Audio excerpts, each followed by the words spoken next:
मित्रों, हमारे अंदर जो फूल है, जो धर्म का फूल है, जो हमारा स्वभाव है,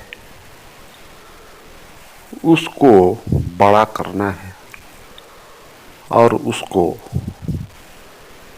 मलजल देना है और एक दिन वो फूलेगा और उसकी सुगंध उड़ेगी। मगर वो फूल बीज के रूप में पड़ा है और हम उस बीज को पत्थर से दबोच रहे हैं। जो भी हम आध्यात्मिक साधना करने वाले हैं, बौद्धिक तर्क, चिंतन इत्यादि का सहारा लेने वाले हैं, तर्क पत्थर है। तर्क आपको उस प्रेम के फूल के जो बीज है उसको दबाएगा और हृदय आपको उस फूल को जल देगा। प्रेम के हृदय के जो आंसू है, उस आंसू के द्वारा उस बीज को जल मिलेगा और वो पनपेगा। तो आंख में आंसू होना चाहिए। आंसू ही आपको, आपके अहंकार को भी गलाएगा। आंसू ही आपको, आपके जो पत्थर है उसको पिघलाएगा और वो जो दबाव पड़ा है प्रेम का बीज, उसको मलजल मिलेगा। तो प्रेम के जो आंसू है उसका बहुत मूल्य है और आपको प्रेम से आपूरित होना है। प्रेम ही एक सच्चा मार्ग होता है जिसके कारण हम परमात्मा से जुड़ सकते हैं। आपके आंख में प्रेम के आंसू है, परमात्मा के पुकार के लिए, गुरु के पुकार के लिए आंख में जो आंसू आए, वो आंसू ही बताता है, वो प्रमाण है आपका। वो आंसू आपका प्रमाण है कि आपको कुछ हुआ है। आपके हृदय में गुरु का जो तार है वो जागृत हुआ है, इसका प्रमाण है। नहीं तो बौद्धिक तरीके से आप समझेंगे तो कुछ प्रमाण आप दे नहीं पाओगे। आपके आंख के जो आंसू है वही है प्रमाण और वही आंसू आपको आगे दूर तक ले जाएगा। जैसे रहीमन कहते हैं, प्रेम का बड़ा पतला धागा वो हमको परमात्मा तक पहुंचा देता है। रहीमन धागा प्रेम का।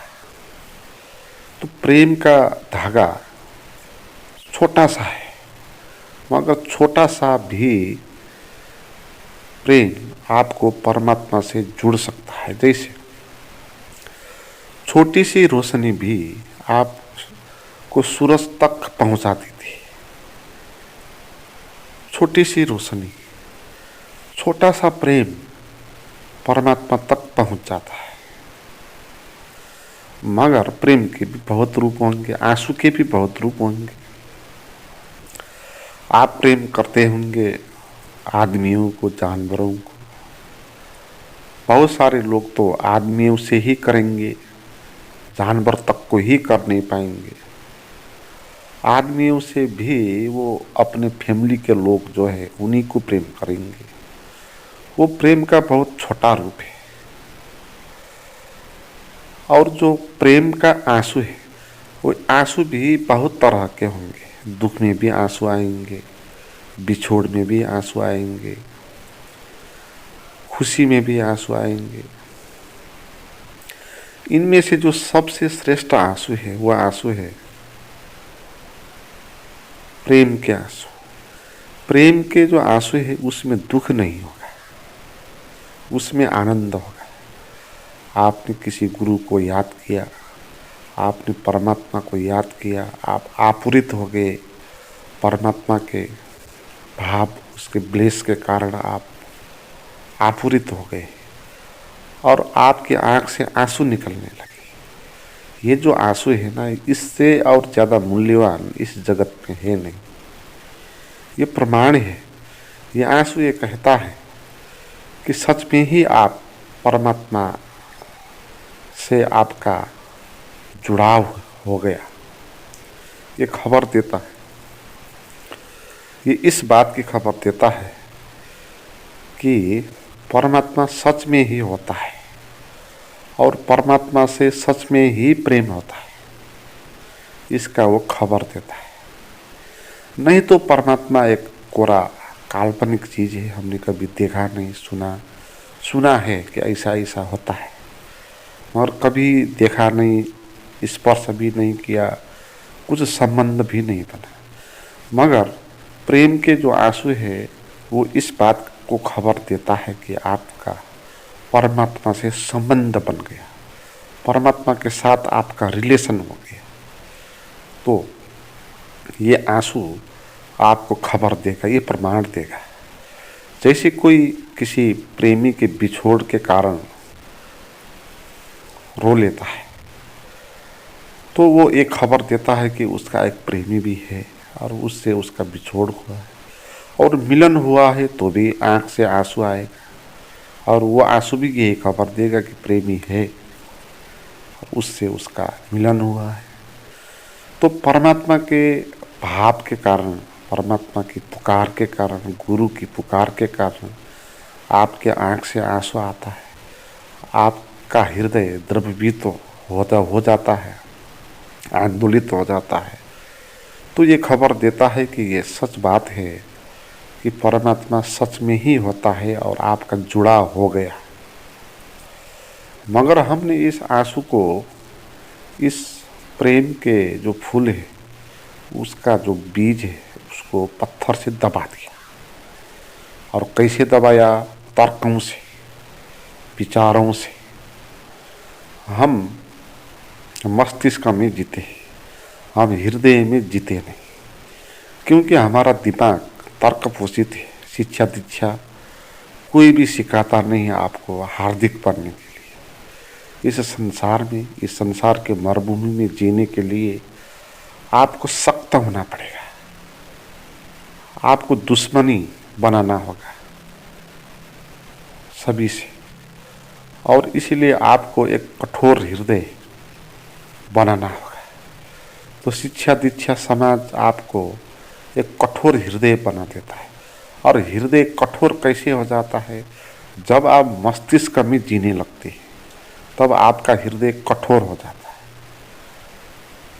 मस्तिष्क में जो जिएगा वो नाफा नुकसान और गणित हिसाब में जिएगा, वो किसी से प्यार भी नहीं कर पाएगा। वो क्योंकि प्यार करने में भी वो हिसाब करेगा, वो सोचेगा कि इससे प्यार करने से मुझे क्या लाभ होगा, क्या नहीं होगा, करूं कि नहीं करूं इससे प्यार, इस तरह सोचने लगेगा और फिर उसको कभी प्यार होगा नहीं। प्यार सोच विचार के होता नहीं। आप देखें ना, जो भी सच्चा प्यार होता है वो अपने आप ही हो जाता है। हमको पता नहीं क्यों हुआ, कब हुआ, कैसे हुआ। आपने किसी को देखा, अचानक से आपके हृदय झंकृत होने लगे, आपके हृदय में आंदोलन हो गया। क्यों हुआ, कैसे हुआ, कुछ भी आप जानते नहीं। मगर आप उसमें फिर मस्तिष्क को बीच में लाएंगे, तर्क करेंगे, तर्क बीच में लाएंगे तो आपका प्रेम का जो बीज है वो दब जाएगा। वो तर्क पत्थर है।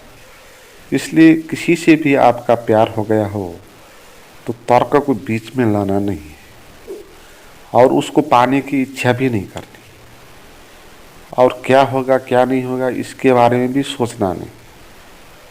आपको तो छोड़ देना है। प्रेम तभी आपका विराट होता जाएगा। और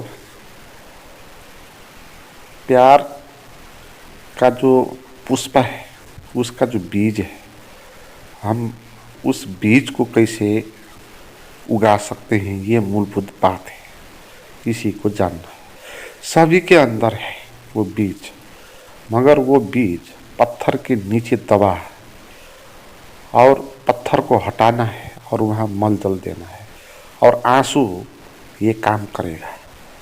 आंसू एक तरह से आपका पत्थर को भी पिघलाएगा और उस बीज में थोड़ा रस भी सिंचन करेगा और फिर वो बीज ऊपर उठेगा और धीरे धीरे ऊपर उठता जाएगा। जितने आपके भीतर आंसू होंगे, जितने आप हार्दिक होते जाएंगे, जितने आप मस्तिष्क से नीचे आएंगे, हृदय में जीने लगेंगे, उतना वो प्यार का पुष्प, उसका वृक्ष वो खड़ा होने लगेगा। मगर बीच में आप तर्क को लाएंगे, मस्तिष्क को लाएंगे, सोच विचार को लाएंगे, अहंकार को लाएंगे, तो वो अहंकार उसको फिर दबा देगा।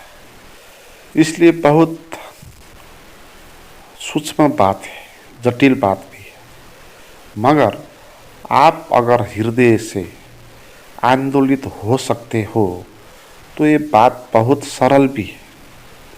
क्योंकि हृदय अगर आंदोलित हो गया तो फिर सभी कुछ हो जाएगा। फिर आपके आँख से आंसू भी निकलेगा, फिर आपके भीतर का अहंकार भी पिघलेगा, वो आपके भीतर का जो दबा हुआ बीज है वो भी खड़ा होना लगेगा। मगर आंसू बहुत तरह के होंगे, मैंने कहा। उस आंसू की मैं बात कर रहा हूँ जो पुकार के कारण पैदा होते हैं, दुखी के कारण नहीं। दुखी के कारण जो आंसू आते हैं वो तो केवल रसायन है ना। दुख के कारण तो जो आता है वो रसायन है। जैसे आपके भीतर क्रोध पैदा हो गया तो क्रोध के कारण भी आंसू आ सकता है। वो आंसू प्रेम का आंसू नहीं है, वो तो रसायन है।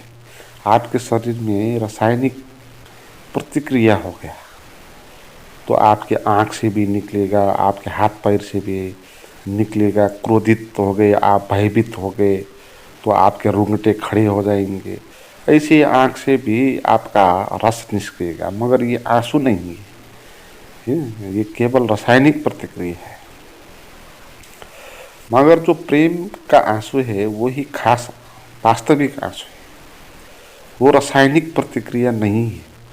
क्योंकि इसमें आपको ना भय पैदा हुआ, ना आपको पीड़ा के कारण ये आया है, आपको तो आनंद के कारण आया ना। तो कुछ बात अगर आनंद से आती है तो वो सच हो जाती है। इस दुनिया में आनंद ही सच है ना, इससे अलावा और कोई भी चीज़ सच नहीं है, केवल आनंद सच है। और आनंद में जो भी निकलेगा वो सच ही होगा। आनंद में आप बोलेंगे तो वो सच ही होगा। आप बहुत प्रसन्न हो और आनंदित हो तो जो कुछ भी आप बोलेंगे वो सच होगा, वो वेद बन जाएगा, वो गीता बन जाएगा। आनंद से आप गाएंगे, आनंद से आप रोएंगे तो वो भी महाकाव्य हो जाएगा। तो प्यार के कारण जो आंसू निकलेंगे, उस आंसू में एक विशेषता ये होगा, वो आनंद रोमांचक होगा।